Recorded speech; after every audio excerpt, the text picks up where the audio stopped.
ಮತ್ತು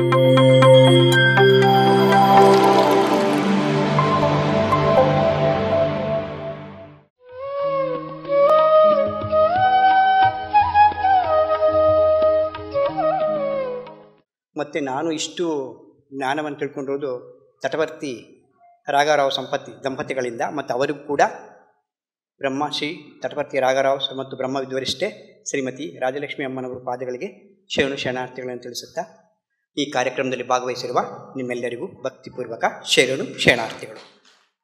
ಮೊದಲಿಗೆ ಒಂದು ವಚನದ ಮೂಲಕ ಕಾರ್ಯಕ್ರಮವನ್ನು ಪ್ರಾರಂಭ ಮಾಡೋಣ. ಅಕ್ಕನ ವಚನ.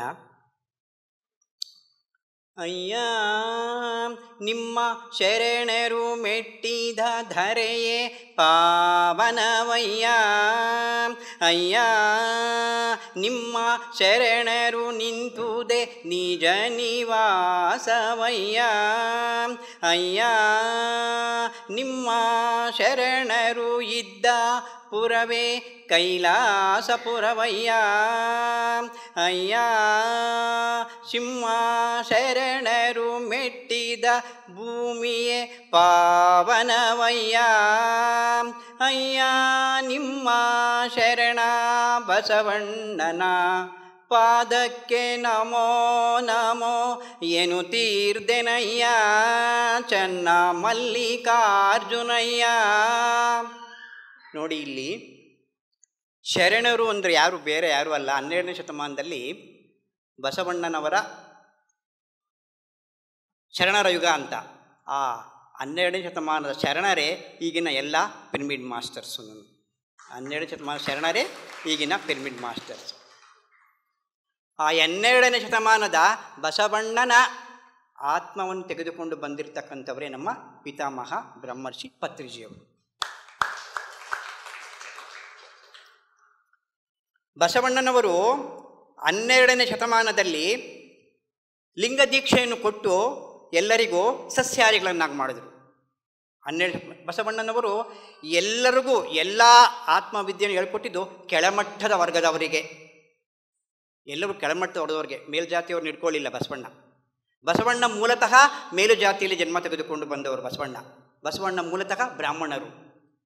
ಅವರು ಶಿವದೀಕ್ಷೆಯನ್ನು, ಜಾತವೇದ ಮುನಿಗಳು ಅಂತ ಕೂಡಲ ಸಂಗಮಕ್ಕೆ ಬಂದು ಅಲ್ಲಿ ಕೂಡಲ ಸಂಗಮನನ್ನು ಸೇವೆ ಮಾಡಿಕೊಂಡು ಜಾತವೇದ ಮುನಿಗಳು ಅಂತನ. ಆ ಜಾತವೇದ ಮುನಿಗಳ ಬಳಿ ವಿದ್ಯೆಯನ್ನು ಕಲಿತು ಅವರಲ್ಲಿ ದೀಕ್ಷೆಯನ್ನು ಪಡ್ಕೊಂಡು ಬಸವಣ್ಣ ಅಲ್ಲಿ ಕೂಡಲ ಸಂಗಮದಲ್ಲಿ ಒಂದು ನಾಥಪಂಥ ಅಂತ ಇತ್ತು. ನಾಥಪಂಥ ಅಂದರೆ ಅವರು ಹೆಣ್ಣು ಬೇರೆ ಅಲ್ಲ, ಗಂಡು ಬೇರೆ ಅಲ್ಲ, ಈ ಒಂದು ಅವ್ರದ್ದು ಅವರ ಒಂದು ಇದು ಸಿದ್ಧಾಂತ.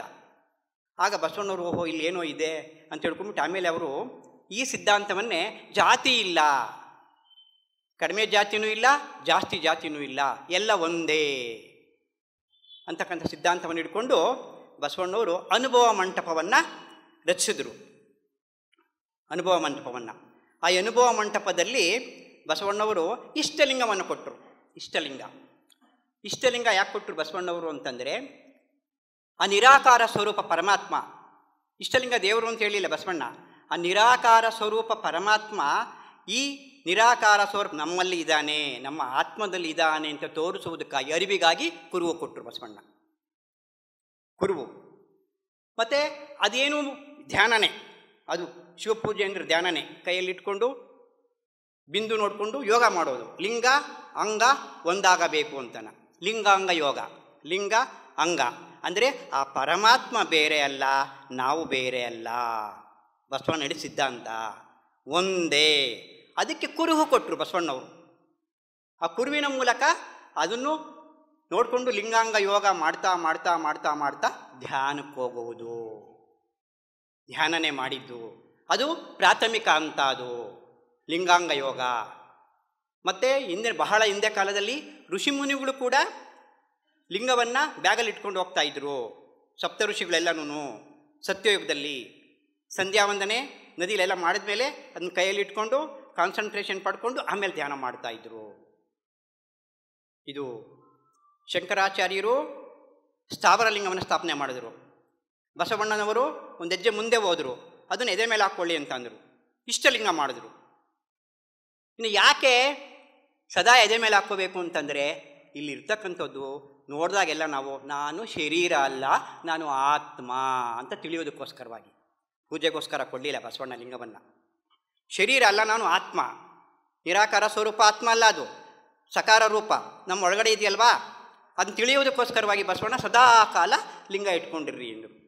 ಆಮೇಲೆ ಈಗ ನಮ್ಮ ಪತ್ರಿಜಿಯವರು ಬಸವಣ್ಣವರು ಕೂಡ ನಿನ್ನ ಒಳಗಡೆ ಹೋಗು ಅಂತರ್ಜರ್ನಿ ಮಾಡು ಅಂತಲೇ ಹೇಳಿದರು. ಬಸವಣ್ಣ ಇಂಟರ್ನಲ್ ಜರ್ನಿನೇ ಹೇಳಿದ್ದು.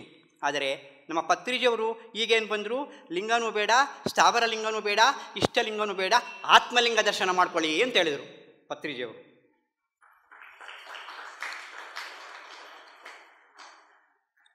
ಆ ಆತ್ಮಲಿಂಗ ದರ್ಶನ ಮಾಡಿಕೊಳ್ಳುವುದೇ ಧ್ಯಾನ. ಧ್ಯಾನ ಅಂದರೆ ಏನೂ ಅಲ್ಲ. ಇಲ್ಲಿ ಧ್ಯಾನ ಅಂತಂದರೆ ಹೇಳ್ತೀವಿ ನಾವು, ಧ್ಯಾನ ಮಾಡಿದ್ರೆ ಕಾಯಿಲೆ ಮೇಲಾಗುತ್ತೆ, ನಿಮ್ಮ ಇಷ್ಟಾರ್ಥಗಳೆಲ್ಲ ಸಿದ್ಧಿ ಆಗುತ್ತೆ, ರೋಗಗಳ ಮೇಲಾಗ್ತವೆ, ಭೋಗಗಳು ಸಿಗ್ತವೆ ಅಂತ ಹೇಳ್ತೀವಿ.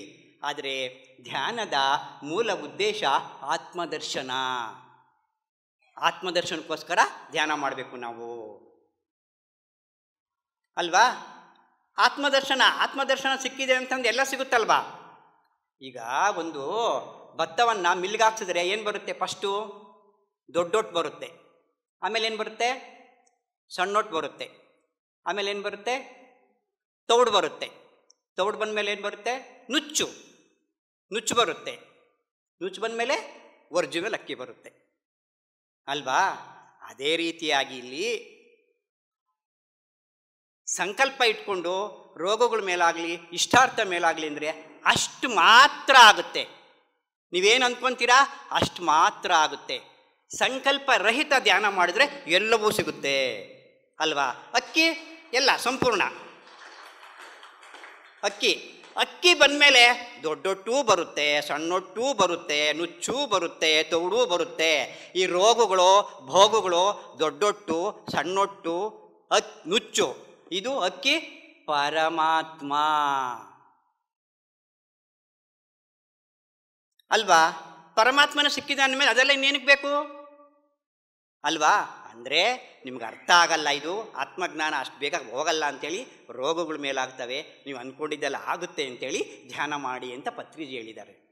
ಸಕಲ ರೋಗ ನಿವಾರಿಣಿ, ಸಕಲ ಭೋಗ ಕಾರಿಣಿ ಅಂತ ಲಾಸ್ಟಲ್ಲಿ ಏನು ಹೇಳಿದ್ದಾರೆ? ಸತ್ಯ ಜ್ಞಾನ ದರ್ಶಿನಿ ಅಂತ ಹೇಳಿದ್ದಾರೆ ಪತ್ರಿಜಿಯವರು. ಸತ್ಯ ಜ್ಞಾನ ದರ್ಶಿನಿ ಅಂದರೆ ಸತ್ಯ ಅಂದರೆ ಆತ್ಮ ಜ್ಞಾನ ದರ್ಶಿನಿ ಅಂದರೆ ಆತ್ಮದರ್ಶನ ಸಿಗುತ್ತೆ ಇದರಲ್ಲಿ ಅಂತ ಹೇಳಿದ್ದಾರೆ ಪತ್ರಿಜಿಯವರು.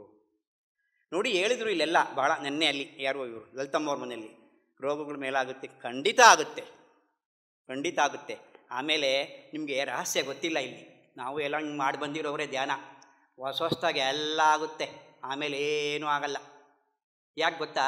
ಬಿಟ್ಬಿಡ್ತಾರೆ ಧ್ಯಾನ. ಸ್ವಲ್ಪ ಮೇಲಾಗುತ್ತೆ. ನಮ್ಮೂರಲ್ಲಿ ಈ ಥರ ಸತ್ಸಂಗ ಮಾಡಿದ್ವಿ, ಇವರೇ ಸಾರ್ ಎಂಕಣಪ್ಪ ಸಾರೇ ಬಂದಿದ್ರು, ಎಲ್ಲ ಮಾಡ್ತಾ ಹೊಸ ಆಮೇಲೆ ಬಿಟ್ಬಿಟ್ರು ಅಲ್ವಾ. ಇವ್ರು ಧ್ಯಾನಕ್ಕೆ ಬರಲಿ ಅಂತ ಎಲ್ಲ ವಾಸಿ ಆಗ್ತಾ ಇರುತ್ತೆ. ಅದಕ್ಕೆ ನೀವು ಮಾಡಬೇಕಾಗಿರೋ ಕೆಲಸ ಏನು ಅಂದರೆ, ಕಾಯಿಲೆ ಮೇಲಾಗದೆ ಇರಲಿ, ಧ್ಯಾನವನ್ನು ಬಿಡಬಾರ್ದು. ಬಂದಿದ್ದೀರ ನೋಡಿ, ಇಷ್ಟು ಜನ ಬಂದಿದ್ದೀರ ಇಲ್ಲಿ ಅಂತಂದರೆ ಇಷ್ಟು ಗ್ರೇಟ್, ಯು ಆರ್ ಗ್ರೇಟ್. ಇಷ್ಟು ಜನ ಕೂತಿದ್ದೀರಲ್ಲ ಅಂದರೆ ಇಷ್ಟು ಜನ ಬರ್ತಾರೋ ಇಲ್ವೋ ಅಂದ್ಕೊಂಡಿದ್ವಿ ನಾವು ಅಲ್ವಾ. ಮತ್ತು ಇವಾಗ ಬೇರೆ ಊರುಗಳಲ್ಲಿ ಏನಾಗುತ್ತೆ, ಇವಾಗ ಅದು ಸರಿಯಾದ ಮಾಸ್ಟರ್ ಇಲ್ವೋ ಹೇಳಿಲ್ವೋ, ನೀವು ಬಿಡಬಾರ್ದು ಧ್ಯಾನವನ್ನು. ಯಾಕಂದರೆ ಇಲ್ಲೇ ಪಿರಮಿಡ್ ಇದೆ ರಾಮನಗರದಲ್ಲಿ, ಹೋಗಿ ವಾರಕ್ಕೊಂದ್ಸತಿ ಸತ್ಸಂಗ ಆಗುತ್ತೆ, ಹತ್ತಿರ ಇದೆ, ದೂರನೂ ಇಲ್ಲ, ಏನಿಲ್ಲ ಇಲ್ಲಿ ಅಲ್ವಾ. ಕೃಷ್ಣಪ್ಪ ಸಾರು ಇಂತಹ ವ್ಯವಸ್ಥೆಯನ್ನು ನಮ್ಮ ಕರ್ನಾಟಕದಲ್ಲಿ ಯಾವ ಪಿರಮಿಡ್ ಸೊಸೈಟಿಯವರು ಮಾಡಿಲ್ಲ ಕಣ್ರಿ, ಯಾರೂ ಮಾಡಿಲ್ಲ.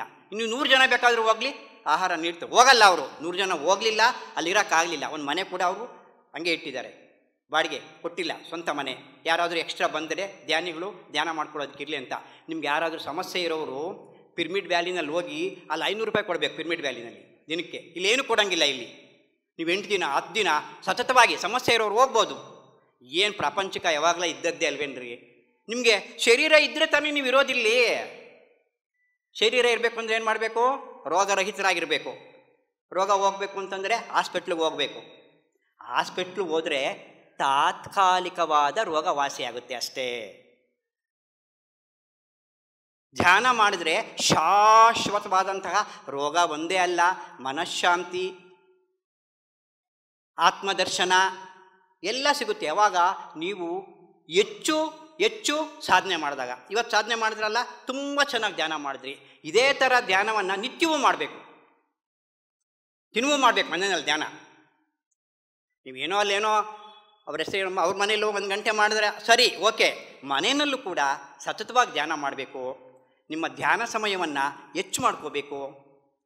ಸಾಧ್ಯವಾದಷ್ಟು ನೀವು ಒಂದೇ ಸಿಟ್ಟಿಂಗಲ್ಲಿ ಧ್ಯಾನ ಮಾಡೋದಕ್ಕೆ ಪ್ರಯತ್ನ ಪಡಬೇಕು. ಯಾಕಂದರೆ ಒಂದೇ ಸಿಟ್ಟಿಂಗಲ್ಲಿ ಯಾಕೆ ಧ್ಯಾನ ಮಾಡಬೇಕು ಅಂತಂದರೆ, ಇದು ಮನಸ್ಸು 4 ಸ್ಟೆಪ್ ಇದೆ. ಚಂಚಲ, ನಿಶ್ಚಲ, ನಿರ್ಮಲ, ಶೂನ್ಯ. 4 ಸ್ಟೇಜ್ ಇದೆ. ಚಂಚಲ, ನಿಶ್ಚಲ, ನಿರ್ಮಲ, ಶೂನ್ಯ. ನೀವು ಫಸ್ಟು ಧ್ಯಾನ ಕೂತಾಗ 1 ಗಂಟೆ ಧ್ಯಾನ ಕೂತಾಗ ಡಿಸ್ಟರ್ಬ್ ಮೈಂಡ್ ಇರುತ್ತೆ, ಮನಸ್ಸು ಚಂಚಲ ಆಗಿರುತ್ತೆ. ನೀವು ಧ್ಯಾನ ಕೂತ್ಕೊಂಡು ಬಿಟ್ಟಿರ್ತೀರ, ಆವಾಗ ಸ್ವಲ್ಪ ನಿಶ್ಚಲಕ್ಕೆ ಬರುತ್ತೆ, ಶೂನ್ಯ ಆಗಲ್ಲ. ಸ್ವಲ್ಪ ಆ ನಿಶ್ಚಲಕ್ಕೆ ಬಂದಾಗ ಹಾಗೆ ಅದನ್ನಂಗೆ ಕಂಟಿನ್ಯೂ ಮಾಡ್ತಾ ಇದ್ದರೆ ನಿರ್ಮಲಕ್ಕೆ ಬರುತ್ತೆ. ನಿರ್ಮಲ ಅಂತಂದರೆ ಒಳ್ಳೆಯ ಆಲೋಚನೆಗಳು. ಒಳ್ಳೆಯ ಆಲೋಚನೆಗಳು ಅಂದರೆ ಏನು? ಸದಾ ಕಾಲ ಯಾವುದೋ ಒಂದು ಒಳ್ಳೆಯ ಆಲೋಚನೆ, ಯಾವುದೋ ಒಂದು ದೇವ್ರ ನೆನಪು ಬಂತು, ಯಾವುದೋ ಒಂದು ದೇವ್ರು ಕಾಣಿಸ್ತು, ಯಾವುದೋ ಒಂದು ಇದು ಕಾಣಿಸ್ತು, ಏನೋ ಒಂದು ಆಲೋಚನೆ, ಒಳ್ಳೆಯ ಆಲೋಚನೆ ಬರ್ತಾ ಇರುತ್ತೆ. ಆಮೇಲೆ ಅದನ್ನೇ ಹಂಗೆ ನೀವು ಸತತವಾಗಿ ಪ್ರಯತ್ನ ಮಾಡ್ತಾ ಮಾಡ್ತಾ ಮಾಡ್ತಾ ಮಾಡ್ತಾ ಹೋದರೆ ಶೂನ್ಯಕ್ಕೆ ಹೋಗ್ತೀರಾ. ಶೂನ್ಯ ಅಂದರೆ ಮನಸ್ಸು ಇಲ್ಲದೆ ಇರೋ ಸ್ಥಿತಿ, ಶೂನ್ಯ ಸ್ಥಿತಿ. ಆ ಶೂನ್ಯ ಸ್ಥಿತಿಯಲ್ಲಿ ಮಾತ್ರ ನಿಮಗೆ ವಿಶ್ವಮಯ ಪ್ರಾಣಶಕ್ತಿ ಪ್ರವೇಶ ಮಾಡೋದು. ಅದು ಅಷ್ಟು ಸುಲಭವಾಗಿ ಸಿಗೋದಲ್ಲ. ಈ 1 ಗಂಟೆ 2 ಗಂಟೆ ಧ್ಯಾನಕ್ಕೆಲ್ಲ ಬರಲ್ಲ. ಅದು ಮೇಲಾಗುತ್ತೆ, ಕೈ ಕಾಲು ಸೊಂಟ ನೋವು ಇವೆಲ್ಲ ಮೇಲಾಗ್ತವೆ. ಅದು ಶಾಶ್ವತವಾಗಿ ಬರ್ದಂಗೆ ಇರಬೇಕು ಅಂತಂದರೆ, ನೀವು ಸಂಪೂರ್ಣವಾಗಿ ಮಾತುಗಳನ್ನ ಬಿಟ್ಟೇ ಬಿಡಬೇಕು ಅಂತಂದಾಗ ಹೆಚ್ಚು ಹೆಚ್ಚು ಹೆಚ್ಚು ಹೆಚ್ಚು ಸಾಧನೆ ಮಾಡಿದಾಗ ಮನಸ್ಸು ಶೂನ್ಯ ಆಗೋದು. ಮನಸ್ಸು ಶೂನ್ಯ ಆಗೋದು ಅಂತಂದರೆ ನೀವೇನೋ 2 ಗಂಟೆ 3 ಗಂಟೆ ಕೂತ್ಕೊಂಡ್ರೆ 2 ಗಂಟೆ 3 ಗಂಟೆನೂ ಧ್ಯಾನದಲ್ಲಿ ಇರಲ್ಲ. ನೀವು 1.5 ಗಂಟೆ ಧ್ಯಾನ ಮಾಡಿದ್ರಲ್ಲ, ನೀವು 1.5 ಗಂಟೆನೂ ಧ್ಯಾನ ಮಾಡಿಲ್ಲ. ನೀವು ಧ್ಯಾನದಲ್ಲಿ ಕೂತಿದ್ದೀರಾ ಅಷ್ಟೇ. ನೀವು ಧ್ಯಾನದಲ್ಲಿ ಕೂತಿದ್ದೀರಾ. ಎಷ್ಟು ಸಮಯ ಧ್ಯಾನ ಅಂದರೆ ಆಲೋಚನಾ ರಹಿತ ಸ್ಥಿತಿ ಇರುತ್ತೋ ಅದೇ ಧ್ಯಾನ ಸ್ಥಿತಿ. ಧ್ಯಾನ ಅಂದರೆ ಮಾಡೋದಲ್ಲ, ಧ್ಯಾನ ಅಂದರೆ ಘಟಿಸುವುದು, ಸಂಭವಿಸುವುದು ಧ್ಯಾನ ಅಂತಂದರೆ ಅಲ್ವಾ. ಆ 1 ನಿಮಿಷದಲ್ಲಿ ವಿಶ್ವಮಯ ಪ್ರಾಣಶಕ್ತಿ ಅಪಾರವಾಗಿ ಬರುತ್ತೆ ನಿಮ್ಮಲ್ಲಿ. ಅದು 1 ನಿಮಿಷನೇ ಸಿಗೋದು ಆಲೋಚನಾ ರಹಿತ ಸ್ಥಿತಿ. ಆ ಆಲೋಚನಾ ರಹಿತ ಸ್ಥಿತಿ ಎಷ್ಟು ಜಾಸ್ತಿ ಮಾಡ್ಕೊತಿರೋ ನೀವು ಅವಧಿಯನ್ನು, ಅಷ್ಟು ವಿಶ್ವಮಯ ಪ್ರಾಣಶಕ್ತಿ ನಿಮ್ಮ ದೇಹದಲ್ಲಿ ಹೆಚ್ಚು ಪ್ರವೇಶ ಮಾಡ್ತಾ ಇರುತ್ತೆ. ಹೆಚ್ಚು ವಿಶ್ವಮಯ ಪ್ರಾಣಶಕ್ತಿ ಪ್ರವೇಶ ಮಾಡಿದ್ರೇ ನಾಡಿ ಮಂಡಲ ಶುದ್ಧಿ ಆಗೋದು. 1,72,000 ನಾಡಿ ಮಂಡಲ ಇದೆ ನಮ್ಮ ದೇಹದಲ್ಲಿ. 1,72,000 ನಾಡಿ ಮಂಡಲ. ಆ ನಾಡಿ ಮಂಡಲ, ಒಂದೊಂದು ನಾಡಿ ಮಂಡಲವೂ ಒಂದೊಂದು ಶುದ್ಧಿ ಆಗ್ತಾ ಆಗ್ತಾ ಆಗ್ತಾ ಆಗ್ತಾ ಆಗ್ತಾ ನಾಡಿ ಮಂಡಲ ಶುದ್ಧಿ ಆದ್ರೇ ಜ್ಞಾನೋದಯ ಆಗೋದು. ಹೆಚ್ಚು ಮತ್ತು ವಿಶ್ವಮಯ ಪ್ರಾಣಶಕ್ತಿ ನಮ್ಮ ದೇಹದಲ್ಲಿ ಪ್ರವೇಶ ಮಾಡದ ಹೊರತು ನಮಗೆ ಜ್ಞಾನೋದಯ ಆಗುವುದಿಲ್ಲ. ಮತ್ತು ಜ್ಞಾನ ಅಂದ್ರೇನು? ಜ್ಞಾನ ಅಂದ್ರೇನಿಲ್ಲ, ಸರಿಯಾದ ರೀತಿಯಲ್ಲಿ ಜೀವನ ಮಾಡುವುದು, ಸರಿಯಾಗಿ ಮಾತನಾಡುವುದು, ಸರಿಯಾಗಿ ತಿನ್ನುವುದು, ಸರಿಯಾದ ವಾಕು, ಸರಿಯಾದ ಕರ್ಮ, ಇವೆಲ್ಲವನ್ನು ಈಗ ಇಂಪ್ರಾಪರಾಗಿ ಮಾಡ್ತಾ ಇದ್ದೀವಿ ನಾವು. ಪ್ರಾಪರಾಗಿ ಮಾಡ್ತಾ ಇಲ್ಲ, ಗೊತ್ತಿಲ್ಲ ಅಲ್ವಾ. ಇದು ಪ್ರತಿಯೊಬ್ಬರೂ ಅಷ್ಟೇ. ಈ ಪರಿವಾರ, ಕುಟುಂಬ ಸಮಸ್ಯೆಗಳಿಂದ ಜೀವನ ಅಸ್ತವ್ಯಸ್ತ ಆಗಿದೆ ನಮಗಿವಾಗ. ಜೀವನ ಅಸ್ತವ್ಯಸ್ತ ಆಗಿರೋದ್ರಿಂದ ಅದಕ್ಕೆ ಪತ್ರಿಜಿ ಹೇಳ್ತಾ ಇದ್ದಾರೆ, ಇಲ್ಲಿ ಕೆಲವು ದಿನಗಳಲ್ಲಿ ಕೆಲವು ಬರೋ ಕಾಯಿಲೆಗಳಿಗೆ no medicine for some diseases ಅಂತ ಹೇಳ್ತಾರೆ. ಕೆಲವು ಕಾಯಿಲೆಗಳಿಗೆ ಔಷಧಿ ಇಲ್ಲ. ಇವಾಗ ಕೊರೋನಾದಲ್ಲೇ ಅಷ್ಟೇ ಏನೋ ಕೊಟ್ಟಿದ್ದಾರೆ ಔಷಧಿ. ಕೊರೋನಾದಲ್ಲಿ ಧ್ಯಾನ ಮಾಡಿ ಮೇಲ್ ಮಾಡ್ಕೊಂಡಿರೋರು ತುಂಬ ಜನ ಇದ್ದಾರೆ. ಟಿವಿಲಿ ಹೇಳ್ತಾ ಇದ್ರು, ಯೋಗ ಮಾಡಿ ಪ್ರಾಣಾಯಾಮ ಮಾಡಿ ಧ್ಯಾನದಲ್ಲಿ ಮೇಲ್ ಮಾಡ್ಕೊಂಡಿದ್ದಾರೆ ಕೊರೋನಾನ. ಪಿನ್ಮಿನ್ ಮಾಸ್ಟರ್ಸ್ಗೂ ಬಂದಿತ್ತು ಕೊರೋನಾ, ಯಾರೂ ಹೆದರಲಿಲ್ಲ. ಇದು ಈ ಕೊರೋನಾ ಅಂತಕ್ಕಂಥ ಕಾಯಿಲೆಗಳು ಧ್ಯಾನದಲ್ಲಿ ಬೇಗ ವಾಸಿಯಾಗುತ್ತೆ. ಯಾಕಂದರೆ ಕೊರೋನಾ ಅಂದ್ರೇನು? ಉಸಿರಾಟದ ತೊಂದರೆ ಅಲ್ವಾ? ಈ ಉಸಿರನ್ನೇ ಯಾವಾಗ ಗಮನಿಸ್ತಾ ಇರ್ತೀವಿ ನಾವು, ಉಸಿರಾಟದ ಕ್ರಿಯೆ ಯಾವಾಗ ಕಡಿಮೆ ಆಗ್ತಾ ಇರುತ್ತೆ, ಆ ಕಡಿಮೆ ಆದಾಗ ನಮ್ಮಲ್ಲಿ ಆ ಉಸಿರಾಟದ ಕ್ರಿಯೆ ಕಡಿಮೆ ಆದಾಗ ದೇಹಕ್ಕೆ ಕೆಲಸ ಕಡಿಮೆ ಆಗುತ್ತೆ, ರೆಸ್ಟ್ ಸಿಗುತ್ತೆ ದೇಹಕ್ಕೆ. ಆಗ ಉಬ್ಸನೂ ಬರಲ್ಲ, ಆಯಾಸನೂ ಆಗಲ್ಲ, ಹೃದಯಕ್ಕೆ ಸಂಬಂಧಪಟ್ಟ ಕಾಯಿಲೆಗಳು ಕೂಡ ಬೇಗ ವಾಸಿಯಾಗುತ್ತೆ. ನಾನೇ ಸಾಕ್ಷಿ ಇದಕ್ಕೆ. ನಾನು ಸುಮಾರು 12 ವರ್ಷದಿಂದ ಧ್ಯಾನ ಮಾಡ್ತಾಯಿದ್ದೀನಿ. ನನಗೆ ಹಾರ್ಟ್ ಪ್ರಾಬ್ಲಮ್ ಇದೆ, ನನಗೆ ಡಯಾಬಿಟಿಕ್ ಇದೆ, ನನಗೆ ಶುಗರ್ ಇದೆ. ನಾನು 12 ವರ್ಷದಿಂದ ನಾನು ನಿಜಾನೇ ಹೇಳ್ತೀನಿ, ನಾನೇನು ಡೋಂಗೆಲ್ಲ ಬಿಡಲ್ಲ, ಸತ್ಯನೇ ಹೇಳ್ತೀನಿ. ನಾನು ಮಾತ್ರೆನೂ ತೊಗೊಳ್ಳಿಲ್ಲ, ನಾನು ಇಲ್ಲಿವರೆಗೂ ತೊಗೊಂಡಿಲ್ಲ ನಾನು ಮಾತ್ರೆ. ಹಾರ್ಟ್ ಪ್ರಾಬ್ಲಮ್ಮು ಇಲ್ಲ ನನಗೆ. ಶುಗರ್ ಹಂಗೂ ಹಿಂಗೂ ಆಗ್ತಾ ಇರುತ್ತೆ, ವೇರಿಯೇಷನ್ ಆಗ್ತಾ ಇರುತ್ತೆ ಶುಗರ್ ಅಷ್ಟು ಬೇಗ ಹೋಗಲ್ಲ ದೇಹದಲ್ಲಿ. ಹಾರ್ಟ್ ಯಾಕೆ ಹೋಗುತ್ತೆ ಅಂದರೆ ಅದು ಉಸಿರಿಗೆ ಸಂಬಂಧಪಟ್ಟಂತಹ ಕಾಯಿಲೆ. ಅದು ಉಸಿರಾಟವನ್ನು ಯಾವಾಗ ಗಮನಿಸ್ತಾ ಇರ್ತೀವಿ ನಾವು, ಉಸಿರಾಟದ ಕ್ರಿಯೆ ಯಾವಾಗ ಕಡಿಮೆ ಆಗ್ತಾ ಇರುತ್ತೆ, ಹಾರ್ಟ್ ಕೆಲಸ ಕಡಿಮೆ ಆಗುತ್ತೆ, ಪ್ರೆಷರ್ ಕಡಿಮೆ ಆಗುತ್ತೆ. ಆ ಪ್ರೆಷರ್ ಕಡಿಮೆ ಆದಾಗ ನಮಗೆ ಹಾರ್ಟ್ ಪ್ರಾಬ್ಲಮ್ಮು ಕಡಿಮೆ ಆಗುತ್ತೆ. ಪ್ಯಾಂಕ್ರಿಯಾಸ್ ಉತ್ಪಾದನೆ ಆಗಬೇಕು ಅಂದರೆ ಬಹಳ ಸಾಧನೆ ಮಾಡಬೇಕು. ಸಕ್ಕರೆ ಕಾಯಿಲೆ ಅಂದರೆ ಪ್ಯಾಂಕ್ರಿಯಾಸ್ ಇಲ್ಲ, ಪ್ಯಾಂಕ್ರಿಯಾಸ್ ಉತ್ಪಾದನೆ ಇಲ್ಲ ಅಂದರೆ ಸಕ್ಕರೆ ಕಾಯಿಲೆ ಬಂತು ಅಂತಾನ. ಸಕ್ಕರೆ ಕಾಯಿಲೆ ಹಂಗೂ ಹಿಂಗೂ ಆಗ್ತಾ ಇರುತ್ತೆ. ಬಟ್ ನನಗೆ ಧ್ಯಾನ ಮಾಡುವುದಕ್ಕೆ ಮುಂಚೆ, ಧ್ಯಾನ ಮಾಡಿದ ಮೇಲೆ ಏನು ಅಂತಂದರೆ, ಧ್ಯಾನ ಮಾಡುವುದಕ್ಕೆ ಮುಂಚೆ ನನಗೆ ಸ್ವಲ್ಪ 140, ಯಾವಾಗಲೂ ಕೂಡ ನಾನು ಧ್ಯಾನ ಮಾಡೋದಕ್ಕೂ ಮುಂಚೆ ಕೂಡ ನಾನು ನಾನು ಡಯಟ್ ಮಾಡ್ತಾಯಿದ್ದೆ. ನಾನೇನು ಮಾತ್ರೆ ತೊಗೊತಿರ್ಲಿಲ್ಲ. ಡಯಾಬಿಟಿಕ್ ಇರೋರು ಯಾರಿದ್ದು, ಎಷ್ಟು ಜನ ಇದ್ದೀರಾ? ಕೈ ಐತಿ ಡಯಾಬಿಟಿಕ್ ಇರೋರು. ಶುಗರ್ ಇರೋರು ಎಷ್ಟು ಜನ ಇದ್ದೀರಾ? ಸಕ್ಕರೆ ಕಾಯಿಲೆ ಇರೋರು ಎಷ್ಟು ಜನ ಇದ್ದೀರಾ? ಹಾಂ, ನೋಡಿ, ಸಕ್ಕರೆ ಕಾಯಿಲೆ ಇರೋರು ಮಾಡಿ, ಧ್ಯಾನ ಮಾಡಿ, ಸಂತೋಷ, ಏನಿಲ್ಲ. Diabetic means diet. ಯಾವ ಟು ಡಯಟ್? ಆಹಾರ ಪಥ್ಯ ಇದ್ದರೆ ಸಕ್ಕರೆ ಕಾಯಿಲೆನೇ ಅಲ್ಲ. ಆದರೆ ಆಹಾರ ಪಥ್ಯ ಇರಬೇಕಾದ್ರೆ ಮೂಲ ಕಾರಣ ಯಾವುದು? ಮನಸ್ಸು. ಸಕ್ಕರೆ ಕಾಯಿಲೆ ಬರೋದಕ್ಕಿಂತ ಮುಂಚೆ ಏನು ತಿನ್ನಲ್ಲ ಅವರು. ಸಕ್ಕರೆ ಕಾಯಿಲೆ ಬಂತು ಅಂದರೆ ಒಬ್ಬಟ್ಟು ತಿನ್ನಿಸ್ಬೇಕು, ಅದು ತಿನ್ನಬೇಕು, ಇದು ತಿನ್ನಬೇಕು ಅಂತ ಹೇಳ್ತಾನೇ ಇರುತ್ತೆ. ಅದು ಅಲ್ಲಿಗೇನಾಯಿತು? ಮೂಲ ಕಾರಣ ಕಾಯಿಲೆಗೆ ಮನಸ್ಸು. ಏನು ಮಾಡ್ತೀರಾ ನೀವು? ಧ್ಯಾನ ಮಾಡಿದಾಗ ಮನಸ್ಸು ಒಂದು ಸ್ಥಿತಿಗೆ ಬರುತ್ತೆ, ಬೇಡ ಇದು ನಿಶ್ಚಯ ತೀರ್ಮಾನ ತಗೊಳುತ್ತೆ. ಮನಸ್ಸು ಹತ್ತ ಹೋಗಲ್ಲ, ಒಂದು ಕಡೆ ಸ್ಥಿತವಾಗಿರುತ್ತೆ. ನಿಮಗೊಂದು ಮೈಂಡ್ ಕಾನ್ಫಿಡೆನ್ಸ್ ಬರುತ್ತೆ ಅವಾಗ ನಿಮಗೆ. ತಿನ್ನಬಾರ್ದು ನಾನು ಅಂತ. ನಾನು ಹಂಗೆ ಮುಂಚೆ ಕೂಡ ನಾನು ಮಾತ್ರೆ ತೊಗೊತಿರಲಿಲ್ಲ ಡಯಾಬಿಟಿಕ್ಗೆ. ಡಯಾಕಾನ್ಗೆ ಹೋಗಿದ್ವಿ, ಅಲ್ಲಿ ಯಾವ ರೀತಿ ಪಥ್ಯ ಹೇಳಿದ್ರು ಆ ಥರನೇ ಪರಿಪಾಲನೆ ಮಾಡ್ತಾಯಿದ್ದೆ ನಾನು. ಆಮೇಲೆ ಧ್ಯಾನ ಮಾಡಿದ್ಮೇಲೆ ಬಂತು, ಸ್ವೀಟು ತಿಂದೆ, ಶುಗರ್ ಜಾಸ್ತಿನೂ ಆಯಿತು, ಕಡಿಮೆನೂ ಆಯಿತು, ಹಂಗೂ ಹಿಂಗೂ ಆಗ್ತಾ ಇರುತ್ತೆ. But I don't care. ನಾವು ಅದನ್ನ ಲೆಕ್ಕ ಹಾಕೋಬಾರ್ದು. ಶುಗರ್ ಇದೆ ಅಂದ್ಕೊಳ್ಳೋದೇ ಇಲ್ಲ ನಾವು. ಅಂದರೆ ಈ ಸ್ಥಿತಿಗೆ ಬರಬೇಕು ಅಂದರೆ ಇಲ್ಲಿ ಶುಗರ್ ಇರೋರು ನೀವೆಲ್ಲರೂ ಅರ್ಧ ಗಂಟೆ 1 ಗಂಟೆ ಧ್ಯಾನ ಮಾಡಿಬಿಟ್ಟು ನನಗೆ ಸ್ಥಿತಿ ಬಂದಿದೆ ಅನ್ನೋ ಆಗಲ್ಲ. ಬಹಳ ಸಾಧನೆ ಮಾಡಬೇಕು. ನನ್ನ ಅನುಭವ, ನೀವು ಮಾಡ್ತೀರೋ ಬಿಡ್ತೀರೋ ನನಗೆ ಗೊತ್ತಿಲ್ಲ. ನಾನು ಮಾಡಿರೋದು ನಾನು ಹೇಳ್ತಾ ಇದ್ದೀನಿ ಅಲ್ವಾ. ಯಾರ್ಯಾರಿಗೆ ಸಾಧ್ಯವಷ್ಟು ಅಷ್ಟು ಹೆಚ್ಚು ಮಾಡಿದ್ರೇ ಈ ಸ್ಥಿತಿ ಬರಬೇಕಾದ್ರೆ ಹೆಚ್ಚು. ಇನ್ನು ಹೇಳ್ತೀರಾ ನೀವು? ಇಳ್ತೀರಿ. ಇಲ್ಲಿ ಎಲ್ಲರೂ ಮಾಡಲ್ಲ, ಅದು ನನಗೆ ಗೊತ್ತಿದೆ. ಅದು ಯಾರೋ ಒಬ್ರು ಇರ್ತಾರೆ ಇಲ್ಲಿ ಅಂಥವ್ರು, ಅಂಥವ್ರು.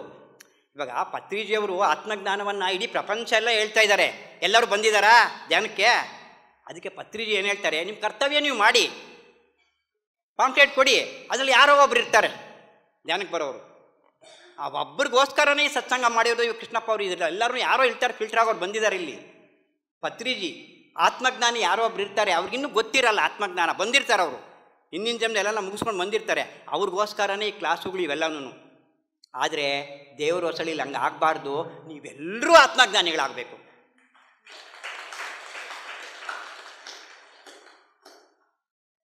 ಎಲ್ಲರೂ ಧ್ಯಾನ ಮಾಡಬೇಕು ಅಲ್ವಾ. ಸಮಯ ಇದೆ, 24 ಗಂಟೆ ಇದೆ ಸಮಯ. 24 ಗಂಟೆನಲ್ಲಿ 8 3 24, 8 ಗಂಟೆ ನಿದ್ದೆ ಮಾಡಿ, 8 ಗಂಟೆ ಪ್ರಪಂಚಕ್ಕೆ ಇಟ್ಕೊಳ್ಳಿ. ಇನ್ನು 8 ಗಂಟೆ ಸಮಯ ಇರುತ್ತಲ್ಲ, ಸಮಯ ಇಲ್ಲ ಅನ್ನೋ ಪ್ರಶ್ನೆ ಇಲ್ಲವೇ ಇಲ್ಲ. ಟಿ ವಿ ಒಂದು 3 ಗಂಟೆ ನೋಡ್ತೀರಾ, 4 ಗಂಟೆ ಸೀರಿಯಲ್ಲು, ಇದು ಒಂದು 6 ಸೀರಿಯಲ್ ನೋಡ್ತೀರಲ್ಲ, ಎಲ್ಲರೂ ನೋಡ್ತೀರಿ ಬಿಡಿ ಅಲ್ವಾ. ನಿಲ್ಲಿಸ್ಬಿಡಿ, ಅದು ಏನು ಪ್ರಯೋಜನ ಇದೆ ಅದರಿಂದ ಅಲ್ವಾ.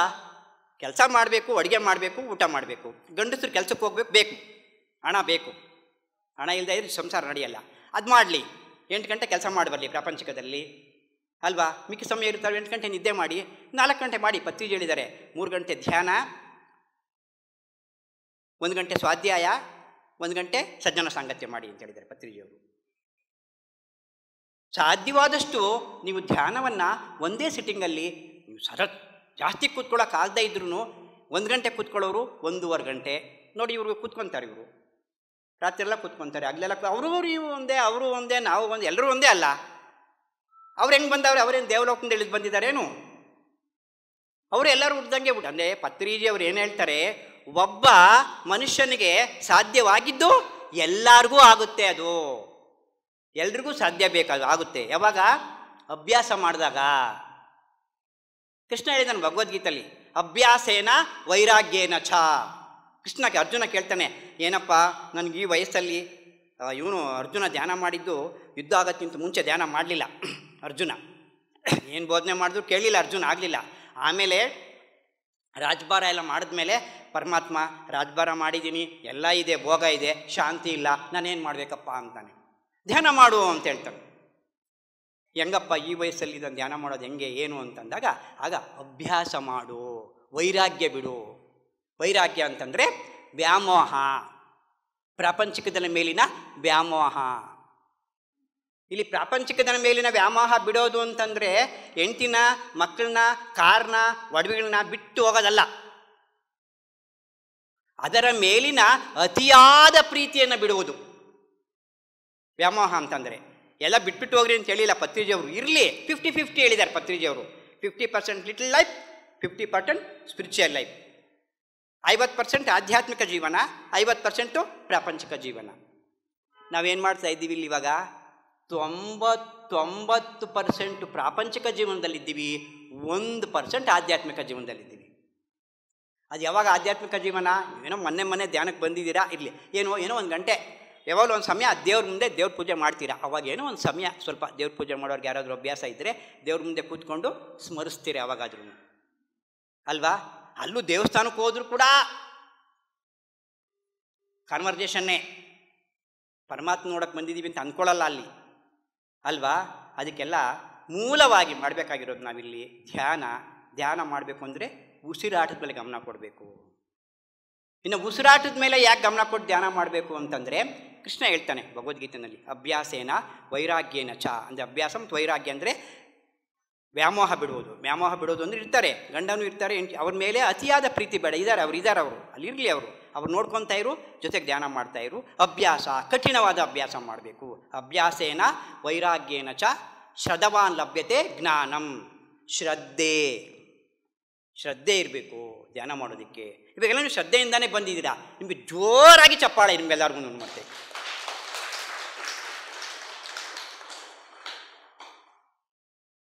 ಆ ಶ್ರದ್ಧೆ ಇಲ್ಲದ ಇದ್ದರೆ ನಮಗೇನು ಸಿಗಲ್ಲ. ಮತ್ತು ಈ ಶ್ರದ್ಧವಾನ್ ಲಭ್ಯತೆ ಎಲ್ಲಿವರೆಗೂ ನಾನು ಧ್ಯಾನ ಮಾಡಬೇಕಪ್ಪ ಅಂತ ಕೇಳ್ತಾನೆ ಅರ್ಜುನ. ಎಲ್ಲಿವರೆಗೂ ಪರಮಾತ್ಮ ನಾನು ಧ್ಯಾನ ಮಾಡಬೇಕು ಅಂದರೆ ನಿನ್ನ ಉಸಿರು ಆಜ್ಞಾಚಕ್ರದಲ್ಲಿ ನಿಲ್ತೋವರೆಗೂ ಧ್ಯಾನ ಮಾಡು ಅಂತ ಹೇಳ್ತಾನೆ.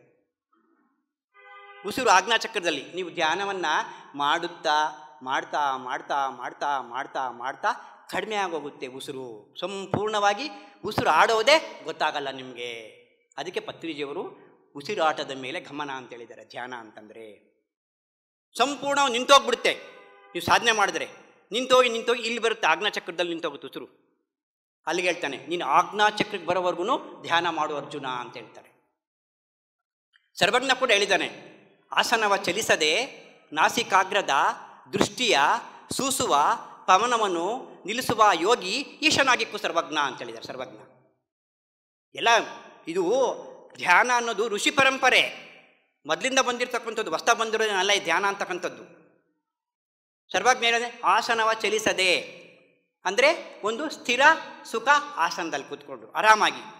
ನಿಮ್ಗೆ ಯಾವುದಾದ್ರೂ ಒಂದು ಆಸನ, ಸ್ಥಿರ ಸುಖ ಆಸನದಲ್ಲಿ ಕೂತ್ಕೊಂಡು, ಆಸನವ ಚಲಿಸದೆ, ಸ್ವಲ್ಪ ತಲೆ ನೇರ ಮಾಡಿಕೊಂಡೇ ಮಾಡಬೇಕು ಧ್ಯಾನ ಸಾಧ್ಯವಾದಷ್ಟು ಅಲ್ವಾ. ಹೋಗುತ್ತೆ ತಲೆ ಪಕ್ಕಕ್ಕೂ ಹೋಗುತ್ತೆ ಸಹಜವಾಗಿ, ಆದರೆ ಹೋದಾಗ ಅವೇರ್ನೆಸ್, ಎಚ್ಚರ, ಮತ್ತು ಹಿಂದಕ್ಕೆ ತಂದ್ಕೋಬೇಕು. ಆಗ್ತಾ ಇರುತ್ತೆ, ಹೋಗ್ತಾ ಇರುತ್ತೆ. ಆ ಕ್ರಿಯೆ ಆಗ್ತಾ ಆಗ್ತಾ ಆಗ್ತಾ ಆಗ್ತಾ ಆಗ್ತಾ ಸ್ಟ್ರೈಟಾಗಿ ನಿಂತೋಗ್ಬಿಡ್ತೀರಾ ನೀವು, ಎಲ್ಲಿ ಕದಲೋದೇ ಇಲ್ಲ ನೀವು. ಆ ಸ್ಥಿತಿ ಹೇಳಿರೋದು ಸರ್ವಜ್ಞ, ಆಸನವ ಚಲಿಸದೆ ಅಂತಂದರೆ. ಆ ಸ್ಥಿತಿನಲ್ಲಿ ಉಸಿರು ಆಜ್ಞಾಚಕ್ರದಲ್ಲಿ ನಿಂತೋಗುತ್ತೆ. ಆಸನವ ಚಲಿಸದೆ ನಾಸಿಕಾಗ್ರ ಅಂದರೆ ಭ್ರೂಮಧ್ಯ, ಇದು ಭ್ರೂಮಧ್ಯ ಇಲ್ಲಿ ನಾಸಿಕಾಗ್ರ. ಆಸನವ ಚಲಿಸದೆ ನಾಸಿಕಾಗ್ರದ ದೃಷ್ಟಿಯ ಸೂಸುವ ಪವನ ಗಾಳಿ ನಿಲ್ಲಿಸುವ ಯೋಗಿ ಈಶನಾಗಿಕ್ಕು ಸರ್ವಜ್ಞ ಅಂತೇಳಿದ್ದಾರೆ. ಆ ಸ್ಥಿತಿಗೆ ಹೋದರೆ ನೀವು ಈಶ್ವರರು. ಸರ್ವಜ್ಞ ಹೇಳಿರೋದು. ಅದಕ್ಕೆ ಪತ್ರಿಜಿಯವರು ಇದನ್ನ ಹೇಳಿದರೆ ಉಸಿರಾಟದ ಮೇಲೆ ಗಮನ, ಉಸಿರಾಟದ ಮೇಲೆ ಗಮನ. ಧ್ಯಾನವೆಂದರೆ ಉಸಿರಾಟದ ಮೇಲೆ ಗಮನ. ಈ ಸ್ಥಿತಿಗೆ ಬಂದಾಗ ನೀವು ಈಶ್ವರ ಆಗಿದ್ದೀರಾ ಅಂತಂದರೆ ಏನು ಅಂದ್ಕೋಬೋದು ನೀವು, ನಾವು ಅಂದ್ರೇನು, ಈಶ್ವರ ಆಗೋದು ಅಂದ್ರೇನು? ಏನಿಲ್ಲ, ಎಲ್ಲರೂ ಈಶ್ವರರೇ. ಎಲ್ಲರಲ್ಲಿ ದೇವರಿದ್ದಾನೆ, ಎಲ್ಲರಲ್ಲಿ ಭಗವಂತ ಇದ್ದಾನೆ, ಗೊತ್ತು ಎಲ್ಲರಿಗೂ ಅಲ್ವಾ? ಗೊತ್ತಿದ್ದೇನಾಗಿದೆ ಅಲ್ಲಿ? ಎಲ್ಲರೂ ಆತ್ಮಜ್ಞಾನಿಗಳೇ, ಎಲ್ಲರೂ ಬ್ರಹ್ಮಜ್ಞಾನಿಗಳೇ. ಇಲ್ಲಿ ಏನಾಗಿದೆ ಅಂದರೆ ಮೂಲ ಆಸೆ, ಕಾಮನೆ ಅಂತಕ್ಕಂಥ ಆಸೆಗಳು ಆ ಆತ್ಮನ ಕವರ್ ಮಾಡ್ಕೊಂಡು ಬಿಟ್ಟಿದೆ, ಗೊತ್ತು ಎಲ್ಲರಿಗೂ. ಇಲ್ಲಿ ದೇಹ ಮನಸ್ಸು ಆತ್ಮ. ದೇಹದೊಳಗೇನಿದೆ? ಮನಸ್ಸಿದೆ. ಮನಸ್ಸೊಳಗಡೆ ಏನಿದೆ? ಆತ್ಮ ಇದೆ. ಮನಸ್ಸು ಅಂದ್ರೇನು? ಪರಿವಾರ, ಕುಟುಂಬ, ಆಸೆಗಳು, ಹೆಂಡತಿ ಮಕ್ಕಳು, ಸಂಸಾರ. ಇದ್ರ ಮಧ್ಯೆ ಸಿಕ್ಕಾಕೊಂಡ್ಬಿಟ್ಟಿದೆ ಆತ್ಮ ನಮಗೆ ಅಲ್ವಾ?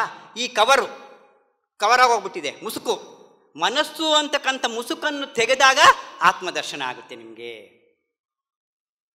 ಇಲ್ಲಿ ಆತ್ಮದರ್ಶನ ಆಗೋದು ಅಂದ್ರೆ ಏನು? ನಿಮಗೆ ಸಂಜೀವರಾಯ ಸ್ವಾಮಿ ಕಾಣಿಸಿದ್ರು, ವೆಂಕಟರಮಣ ಸ್ವಾಮಿ ಕಾಣಿಸಿದ್ರು, ರಾಘವೇಂದ್ರ ಸ್ವಾಮಿ ಕಾಣಿಸಿದ್ರು ಅಲ್ಲ. ಅದಲ್ಲ ಆತ್ಮದರ್ಶನ ಅಂದರೆ. ದೇವರುಗಳೇ ಬೇರೆ, ಪರಮಾತ್ಮನೇ ಬೇರೆ. ದೇವರುಗಳನ್ನು ಸೃಷ್ಟಿ ಮಾಡಿದವನು ಪರಬ್ರಹ್ಮ, ಪರಮಾತ್ಮ.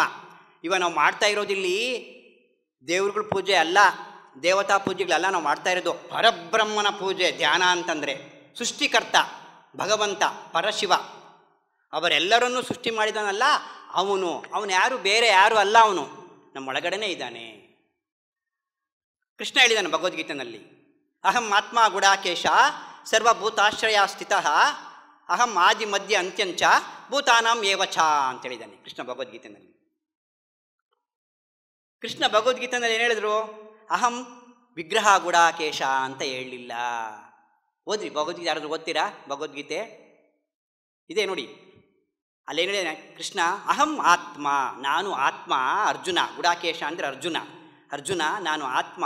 ಸರ್ವ ಭೂತಾಶ್ರಯ ಸ್ಥಿತಃ ಅಂದರೆ ಎಲ್ಲ ಭೂತಗಳು, ಅಂದರೆ ಯಾವ ಜೀವರಾಶಿಗಳು ಅದ್ರ ಎಲ್ಲರಲ್ಲಿ ಇದ್ದೀನಿ ನಾನು, ಎಲ್ಲ ಜೀವರಾಶಿಗಳಲ್ಲಿ ಇದ್ದೀನಿ.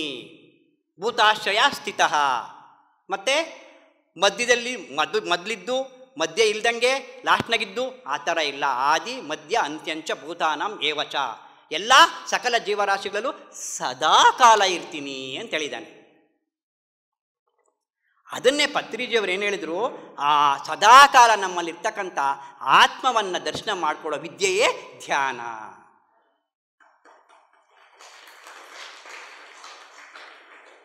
ನೋಡಿ, ಇವಾಗ ಹೇಳಿ, ಪೂಜೆ, ಸ್ತೋತ್ರ, ಜಪ, ಅವು ದೇವರುಗಳು ನೋಡ್ತೀರಾ ನೀವು. ಇದು ಸಾಕ್ಷಾತ್ ಪರಮಾತ್ಮ, ಇದು ಆತ್ಮಜ್ಞಾನ. ಸಾಕ್ಷಾತ್ ಪರಮಾತ್ಮನ ದರ್ಶನ ಮಾಡ್ಕೊಳ್ಳೋದೇ ಧ್ಯಾನ. ನೀವು ಎಷ್ಟು ಸಾಧನೆ ಮಾಡ್ತಾ ಇರ್ತೀರೋ ಅಷ್ಟು ಆತ್ಮದರ್ಶನ ಆಗ್ತಾ ಇರುತ್ತೆ. ಇಲ್ಲಿ ಆತ್ಮದರ್ಶನ ಅಂತ ಹೇಳಿದ್ನಲ್ವಾ ನಾನು, ದೇವರುಗಳು ಕಾಣಿಸೋದು ಅಂತಲ್ಲ, ಸರ್ವರನ್ನ ಸಮನಾಗಿ ನೋಡ್ತೀರಾ. ಯಾಕೆ ಹೇಳಿದ್ರಲ್ವಾ? ಅಹಂ ಆತ್ಮ ಗುಡಾಕೇಶ ಸರ್ವಭೂತಾಶ್ರಯ ಸ್ಥಿತಃ ಅಂತನ. ಎಲ್ಲ ಜೀವರಾಶಿಗಳಲ್ಲಿ ಇದನ್ನಲ್ಲ ಆ ಪರಮಾತ್ಮ, ನನ್ನಲ್ಲಿರ್ತಕ್ಕಂಥ ಪರಮಾತ್ಮ, ಅವರಲ್ಲಿರ್ತಕ್ಕಂಥ ಪರಮಾತ್ಮ ಎಲ್ಲವೂ ಒಂದೇ ಅಂತ ತಿಳಿಯುವುದೇ ಆತ್ಮದರ್ಶನ, ಸಾಕ್ಷಿಭೂತ. ಹಾಗಾಗಿಯೇ ಈಗ ಹೇಳಿ, ಈಗ ಒಂದು ಪ್ರಾಣಿನಲ್ಲೂ ಆತ್ಮ ಇದ್ದಾನೆ, ನಮ್ಮಲ್ಲೂ ಆತ್ಮ ಇದ್ದಾನೆ ಅಂದರೆ ಪ್ರಾಣಿನಲ್ಲೂ ಕೂಡ ಕೃಷ್ಣ ಇದಾನಲ್ಲ ಪ್ರಾಣಿನಲ್ಲೂ. ಹಾಗೆ ನಾವು ಪ್ರಾಣಿಯನ್ನು ತಿಂದರೆ ಯಾರನ್ನು ತಿಂದಂಗೆ? ಕೃಷ್ಣನ್ ತಿಂದಂಗೆ ಆಯ್ತಲ್ಲ ಅಲ್ವಾ? ಇದು ಇಲ್ಲಿವರೆಗೂ ಸದ್ಗುರುಗಳು ಬರಲಿಲ್ಲ ನಮಗೆ. ಹೇಳಿದ್ರು ಎಲ್ಲರ ಹತ್ರ ಹೋಗ್ತೀರಾ ಗುರುಗಳ ಹತ್ರ, ಯಾರೂ ಹೇಳಿಲ್ಲ ನಿಮಗೆ ಒಳ್ಳೇದಾಗುತ್ತೆ, ಹೋಗಿ ದಕ್ಷಿಣೆ ಕೊಡಿ, ಕಾಲಿಗೆ ನಮಸ್ಕಾರ ಮಾಡಿ ಒಳ್ಳೇದಾಗುತ್ತೆ ಅಂತ ಹೇಳೋ ಗುರುಗಳೇ ಜಾಸ್ತಿ ಇರೋದಿಲ್ಲಿ. ಎಲ್ಲರೂ. ಈ ಆತ್ಮಜ್ಞಾನವನ್ನು ನಮ್ಮ ಏಕೈಕ ಗುರುಗಳು ವಿಶ್ವದಲ್ಲೆಲ್ಲ ಈ ಆತ್ಮಜ್ಞಾನವನ್ನು ಎಲ್ಲರಿಗೂ ಸೇರಬೇಕು ಅಂತ ಹೇಳ್ಕೊಟ್ಟಂಥ ಏಕೈಕ ಗುರು ನಮ್ಮ ಪತ್ರಿಜಿ ಅವರು.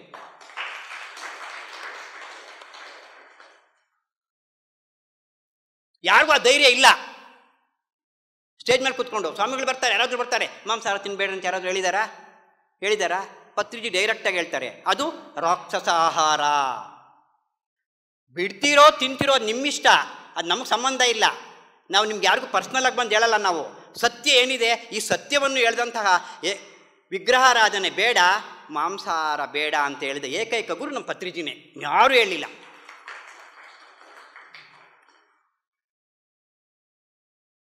ಪತ್ರಿಜಿ ಸತ್ಯ ಹೇಳೋದಕ್ಕೆ ಯಾಕೆ ಹೆದರ್ಬೇಕು ನಾವು?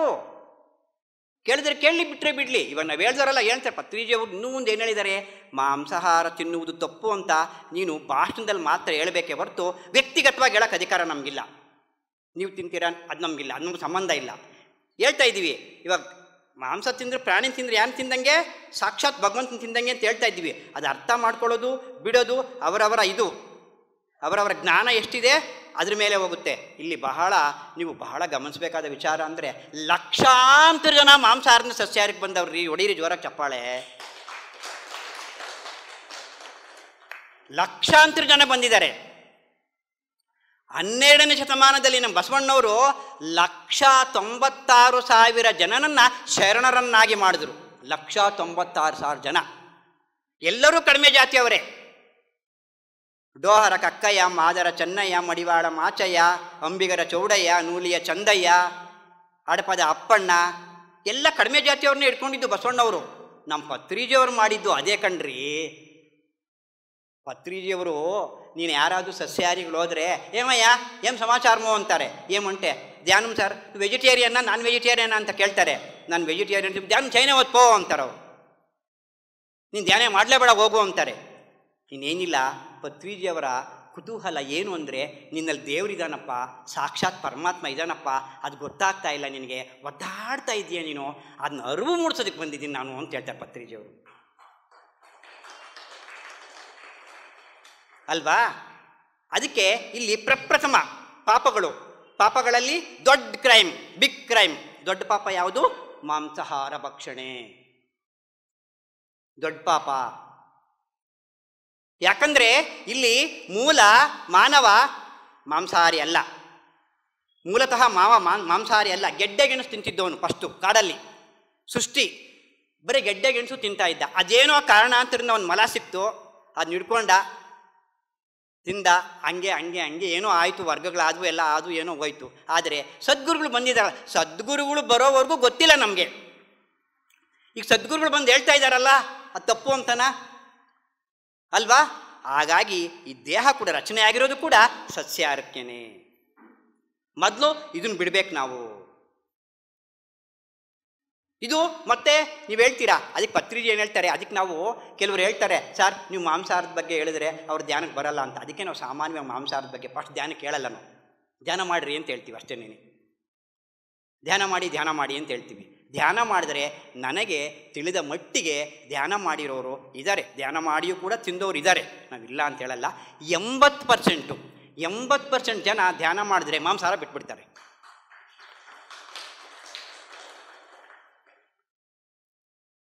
ಕೆಲವರು ಇರ್ತಾರೆ, ಏನೋ ಅವ್ರ ವಿಚಾರ ನಮಗೆ ಬೇಡ ಅಲ್ವಾ.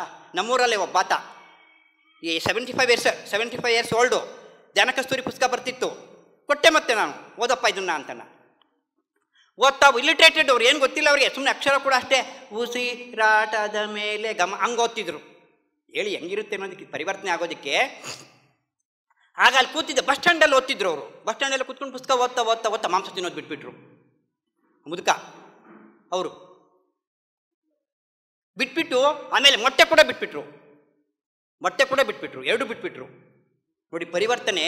ಒಬ್ಬ ಪಿರಮಿಡ್ ಮಾಸ್ಟರ್ ಆಗಲಿ, ಒಬ್ಬ ಶರಣ ಆಗಲಿ, ಒಬ್ಬ ಜೈನ ಧರ್ಮದಲ್ಲಾಗಲಿ, ಒಬ್ಬ ಬ್ರಾಹ್ಮಣ ಆಗಲಿ, ಒಬ್ಬ ಲಿಂಗಾಯತ ಆಗಲಿ, ಒಬ್ಬ ಮಾಂಸಾಹಾರಿಯನ್ನು ಸಸ್ಯಾಹಾರಿಯನ್ನಾಗಿ ಮಾಡಿದವರೇ ನಿಜವಾದ ಲಿಂಗಾಯತರು, ನಿಜವಾದ ಬ್ರಾಹ್ಮಣರು, ನಿಜವಾದ ಜೈನರು. ಅವರು ಪರಿವರ್ತನೆ ಮಾಡಬೇಕು ನಾವು. ಮಹಾವೀರರು ಏನು ಹೇಳಿದರು? ಸತ್ಯ ಅಹಿಂಸೆ, ಬ್ರಹ್ಮಚರ್ಯ, ಅಪರಿಗ್ರಹ, ಆಸ್ತೇಯ. ಮಹಾವೀರರು ಅಂದರೆ ಬರೀ ಜೈನರಲ್ಲಿ ಮಾತ್ರಲ್ಲೇ ಇಲ್ಲ. ಇವು ಯಾರು 5 ಪರಿಪಾಲನೆ ಮಾಡ್ತಾರೆ ಅವರೆಲ್ಲರಲ್ಲಿ ಮಹಾವೀರ ಇದ್ದಾರೆ ಅಂತ ಹೇಳಿದರು ಮಹಾವೀರರು. ಶಂಕರಾಚಾರ್ಯರು ಏನು ಹೇಳಿದರು? ಬ್ರಹ್ಮಜ್ಞಾನ ತಿಳಿದವರೇ ಬ್ರಾಹ್ಮಣರು, ಲಿಂಗತತ್ವ ತಿಳಿದವರೇ ಲಿಂಗಾಯಿತರು. ಮತ್ತೆ ಇದನ್ನ ನಮ್ಮ ಬಸವಣ್ಣವರು ಈ ಬ್ರಹ್ಮಜ್ಞಾನ ಲಿಂಗತತ್ವವನ್ನು ಬಹಳ ಸುಲಭವಾಗಿ ವಚನಗಳಲ್ಲಿ ಹೇಳಿದರು. ಸಪ್ತಸೂತ್ರಗಳನ್ನ ಹೇಳ್ಬಿಟ್ರು. ಇಡೀ ಭಗವದ್ಗೀತೆಯನ್ನೇ ಬಸವಣ್ಣ ಸಪ್ತಸೂತ್ರಗಳನ್ನು ಪರಿಪಾಲನೆ ಮಾಡಯ್ಯ ನೀನು ಅಂತ ಹೇಳಿದರು.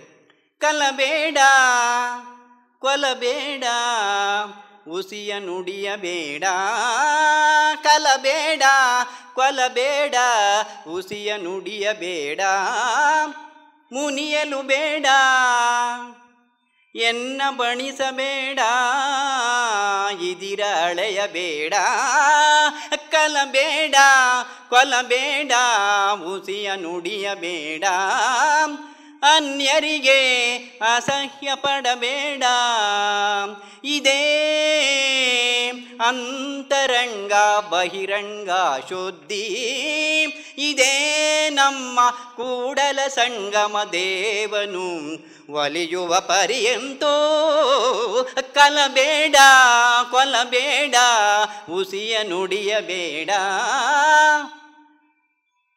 ಭಗವದ್ಗೀತೆಯನ್ನು ಬಸವಣ್ಣವರು 7 ಸೂತ್ರಗಳಲ್ಲಿ ಹೇಳಿದರು ಬಸವಣ್ಣಗೆ, ಸಿಂಪಲ್ಲಾಗಿ ಅಲ್ವಾ. ಬಸವಣ್ಣವ್ರಿಗೆ ಮತ್ತು ಜೋರಾಗಿ ಚಪ್ಪಾಳೆ ಬಸವಣ್ಣ ಮತ್ತು 12ನೇ ಶತಮಾನದ ಶರಣರಿಗೆ. ನೋಡಿ, ಆಗ ಭಗವದ್ಗೀತೆ ಅಂತಕ್ಕಂಥದ್ದು, ವೇದ ಅಂತಕ್ಕಂಥದ್ದು ಬ್ರಾಹ್ಮಣರಿಗೆ ಮಾತ್ರನೇ ಇದ್ದಿದ್ದು, ಎಲ್ಲರೂ ಕಲಿತಿರಲಿಲ್ಲ. ಇನ್ನೂ ಬಹಳ ಹಿಂದೆ ಹೋದರೆ ಇದು ವೇದ ಕಲಿಯೋರು ಕಿವಿನಲ್ಲಿ ಸೀಸ ಕಾಸ್ತಾ ಇದ್ರಂತೆ, ಸೀಸ ಕಾಸು ಬಿಡ್ತಾ ಇದ್ರಂತೆ. ಅದು ಬ್ರಾಹ್ಮಣರ ಸೊತ್ತಾಗಿತ್ತು ಬ್ರಹ್ಮಜ್ಞಾನ. ಆಗ ಬಸವಣ್ಣವರು ಹುಟ್ಟಿ ಬಂದು, ಇಲ್ಲ ಎಲ್ಲರೂ ಪೂಜಾರ್ಹರೇ, ನೀವೆಲ್ಲರೂ ಪೂಜಾರ್ಹರೇ, ನೀವೇನು ಕಡಿಮೆ ಅಲ್ಲ, ಬನ್ನಿ ಬನ್ನಿ ಬನ್ನಿ ಅಂತ ನಮ್ಮ ಪತ್ರಿಜಿಯವರು ಏನು ಹೇಳಿದರು? ಅಂದಲವನು ಭಗವಂತನು ಉಂಡಾಡಯ್ಯ, ನಿನ್ನಲ್ಲಿ ಭಗವಂತ ಇದ್ದಾನೆ, ನನ್ನಲ್ಲಿ 5 ನಿಮಿಷ ಓಕೆ, ನಿನ್ನಲ್ಲಿ ಭಗವಂತ ಇದ್ದಾನೆ, ನನ್ನಲ್ಲಿ ಭಗವಂತ ಇದ್ದಾನೆ. ಹಾಗಾಗಿ ಬಸವಣ್ಣವರು ಕಳ್ತನ ಮಾಡಬೇಡ ಅಂದರೆ ಕಳ್ತನ ಮಾಡಬೇಡ. First point. ಇಲ್ಲಿ ಕಳ್ತನ ಮಾಡೋದು ಅಂತಂದರೆ ಏನು ಎಲ್ಲೋ ಹೋಗಿ ಯಾರ ಮನೆಗೋ ದರೋಡೆ ಮಾಡೋದು ಒಂದೇ ಕಳ್ತನ ಅಲ್ಲ, ಅವಶ್ಯಕತೆಗಿಂತ ಹೆಚ್ಚಾಗಿ ಹಣ ಇಟ್ಕೊಂಡ್ರು ಕೂಡ ಕಳ್ತನನೇ. ಎಷ್ಟು ಬೇಕೋ ಅಷ್ಟು ಇಟ್ಕೋಬೇಕು. ಅವಶ್ಯಕತೆಗಿಂತ ಹೆಚ್ಚಾಗಿ ಹಣ ಇಟ್ಕೊಳ್ಳೋದು ಕೂಡ ಕಳ್ತನನೇ. ಸಿಂಪಲ್ಲಾಗಿ ಹೇಳ್ತೀನಿ, ಅವಧಿ ಕಡಿಮೆ ಇದೆ. ಆಮೇಲೆ ಕೊಲ್ಲಬೇಡ ಅಂದರೆ ಪ್ರಾಣಿ ಕೊಲ್ಲೋದೇ ಅಲ್ಲ, ಮನುಷ್ಯರ ಮನಸ್ಸಿನ ಜೊತೆ ಆಟ ಆಡೋದು ಕೂಡ ಹಿಂಸೆನೇ. ಬರೀ ಕೊಂದರೆ ಮಾತ್ರ ಅಲ್ಲ, ಮಾಡುವ ಮಾತಿನಿಂದ ಕೂಡ ಹಿಂಸೆ ಆಗುತ್ತೆ, ಕರ್ಮದಿಂದ ಕೂಡ ಹಿಂಸೆ ಆಗುತ್ತೆ. ಕಲಬೇಡ ಕೊಲಬೇಡ ಉಸಿಯ ನುಡಿಯಲು ಬೇಡ, ಸುಳ್ಳು ಹೇಳ್ಬೇಡ. ಇದು ಜಾಸ್ತಿ ಹೇಳ್ತಾ ಇರ್ತೀವಿ ನಾವು ಸುಳ್ಳು ಅಲ್ವಾ. ಇಲ್ಲಿದ್ರೆ ಎಲ್ಲೋ ಹೇಳ್ತೀವಿ, ಮೊಬೈಲ್ ಬಂದಿದೆಯಲ್ವಾ, ಇಲ್ಲಿದ್ರೆ ಅಲ್ಲಿದ್ದೀವಿ ಅಂತ ಹೇಳ್ತೀವಿ. ಸುಳ್ಳು ಹೇಳ್ಬೇಡ. ಸುಳ್ಳು ಹೇಳ್ದಷ್ಟು ಪತ್ರಿಕೆ ಏನು ಹೇಳ್ತಾರೆ, ನೀವೆಲ್ಲೇವರೆಗೂ ಸುಳ್ಳು ಹೇಳಬಾರ್ದು ಅಂತಂದರೆ, ನೀವು ಮದುವೆಗೆ ಬರ್ತೀವಿ ಅಂತ ಹೇಳಿ ಮದುವೆಗೆ ಹೋಗ್ತಾ ಇದ್ರು ಕೂಡ ಸುಳ್ಳೇ. ಅಲ್ಲಿವರೆಗೂ ಹೇಳ್ತಾರೆ ಪತ್ರಿಜಿ. ನೀವು ಪತ್ರಿಜಿಯವ್ರನ್ನ ಯಾರಾದ್ರೂ ಚೆನ್ನಾಗಿದ್ದೀರಾ ಅಂತ ಕೇಳಿದ್ರೆ, ಯಾಕೆ ಕೇಳ್ತೀಯ ಚೆನ್ನಾಗಿದೆಯಾ ಅಂತ? ಚೆನ್ನಾಗೇ ಇದ್ದೀನಲ್ಲ, ಯಾಕೆ ಕೇಳ್ತಿದ್ದೀಯ ಚೆನ್ನಾಗಿದೆಯಾ ಅಂತನಾ? ಅದು ಕೂಡ ಅಸತ್ಯನೇ. ಚೆನ್ನಾಗೇ ಇದ್ದೀನಲ್ಲ. ಅಲ್ಲಿವರೆಗೂ ನಿಮ್ಗೆ ಜ್ಞಾನ ವೃದ್ಧಿ ಆಗಬೇಕು ಅಲ್ವಾ. ಉಸಿಯ ನುಡಿಯಬೇಡ, ಕಲಬೇಡ ಕೊಲಬೇಡ ಉಸಿಯ ನುಡಿಯ, ಮುನಿಯಲು ಬೇಡ, ಕೋಪ ಮಾಡ್ಕೋಬೇಡ. ಕೋಪ ಮಾಡ್ಕೋಬೇಡ ಅಂದಿದ್ದಕ್ಕೆ ಒಬ್ಬರು ಯಾರೋ ಕಾಶಿಗೆ ಹೋಗಿದ್ರಂತೆ. ಕಾಶಿಗೆ ಹೋಗಿ ಬಂದು ಕೇಳಿದ್ರಂತೆ, ಏನು ಬಿಟ್ಟು ಬಂದೆ ಅಂದ್ರಂತೆ. ಕೋಪ ಬಿಟ್ಟು ಬಂದೆ ಅನ್ನಂತೆ. ಹೌದಾ, ಏನು ಬಿಟ್ಟು ಬಂದೆ ಅನ್ನಂತೆ. ಕೋಪ ಬಿಟ್ಟು ಬಂದೆ ಅನ್ನಂತೆ. ಯಾಕೆ ಕೋಪ ಬಿಟ್ಟು ಬಂದೆ ಅನ್ನಂತೆ. ಎಲ್ಲಿ ಬಿಟ್ಟು ಬಂದು ಕೋಪ?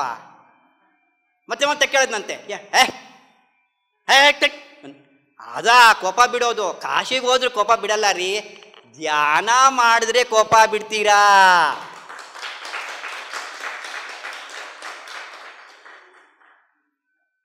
ಅಲ್ವಾ. ಕೋಪ ಆಯಿತು, ಕಳ್ತನ, ಸುಳ್ಳು, ಕೋಪ. ಕಲಬೇಡ ಕೊಲಬೇಡ ಉಸಿಯ ನುಡಿಯಲು ಬೇಡ, ಮುನಿಯಲು ಬೇಡ, ಎನ್ನ ಬಣಿಸಬೇಡ. ಓಹೋ, ನನ್ನ ನಾನು ಹೊಗಳ್ಕೊಳ್ಳೋದು, ನಾನು MLA, ನಾನು MP, ಏನಕ್ಕೆ ಅದು? ನೀನ ಶರೀರ ಅಲ್ಲ, ಆತ್ಮ. ತನ್ನ ಬಣಿಸಲು ಬೇಡ, ಇದಿರ ಅಳಿಯಲು ಬೇಡ. ಅವನೇನಪ್ಪ ಅವ್ರ ಮನೆಗೇನಾದರೂ ಒಂದು ಒಡವೆ ತೊಗೊಂಡಿದ್ದಾರೆ ಅಂತಂದರೆ, ಅಯ್ಯೋ ಅವ್ರಿಗೆ ಎಲ್ಲಿರುತ್ತೆ ದುಡ್ಡು, ಯಾರೋ ಕೊಟ್ಟವ್ರೆ, ಓಹೋ ತಗೊಳ್ಳಿ ಬಿಡು, ನಿನಗ್ಯಾಕೆ? ಅಲ್ವಾ? ಓ, ಎಲ್ಲಿದೆ ಅವ್ರಿಗೆ? ಇದರ ಅಳಿಯಲು ಬೇಡ, ಅನ್ಯರಿಗೆ ಅಸಹ್ಯ ಪಡಬೇಡ. ಈ ಜನ್ಮದಲ್ಲಿ ಏನಾದರೂ ನಾವು ಅಸಹ್ಯ ಪಟ್ಕೊಂಡಿದ್ದೀವಿ ಅಂತಂದ್ರೆ ಯಾರನ್ನ ನೋಡಿ ಮುಂದಿನ ಜನ್ಮದಲ್ಲಿ ಟಾಯ್ಲೆಟ್ ತೊಳೆಯ ಕೆಲಸಕ್ಕೆ ಹೋಗ್ತೀವಿ. ಅಸಹ್ಯ ಪಟ್ಕೊಂಡ್ರೆ ಮುಂದಿನ ಜನ್ಮದಲ್ಲಿ ಅಲ್ಲಿ ಜನ್ಮ ತಗೊತೀವಿ ನಾವು. ಇದೇ ಅಂತರಂಗ ಶುದ್ಧಿ. ಇಲ್ಲಿ ನೀನು ಬಹಿರಂಗ ಶುದ್ಧಿನೂ ಇದೆ, ಅಂತರಂಗ ಶುದ್ಧಿನೂ ಇದೆ. ಇದೇ ನಮ್ಮ ಕೂಡಲ ಸಂಗಮ ದೇವನ ಒಲಿಯುವ ಪರ್ಯಂತೂ ಈ ದೇವ್ರನ್ನ ಒಲಿಸ್ಕೊಳ್ಳೋ ವಿಧಾನ ಇದೆ. ಇದೆಲ್ಲ ಮಾಡಬೇಕು ಅಂದರೆ ಏನು ಮಾಡಬೇಕು? ಮೂಲ ಕಾರಣ ಮನಸ್ಸನ್ನು ಹತೋಟಿ ತಂದಬೇಕು ಅಂದರೆ ಏನು ಮಾಡಬೇಕು? ಧ್ಯಾನ ಮಾಡಬೇಕು. PMC ಕನ್ನಡ ಚಾನೆಲ್ ಅನ್ನು ಲೈಕ್ ಮಾಡಿ, ಶೇರ್ ಮಾಡಿ, ಸಬ್ಸ್ಕ್ರೈಬ್ ಮಾಡಿ ಮತ್ತು ಮಾಡಿಸಿ. ಎಲ್ಲರಿಗೂ ಧನ್ಯವಾದಗಳು.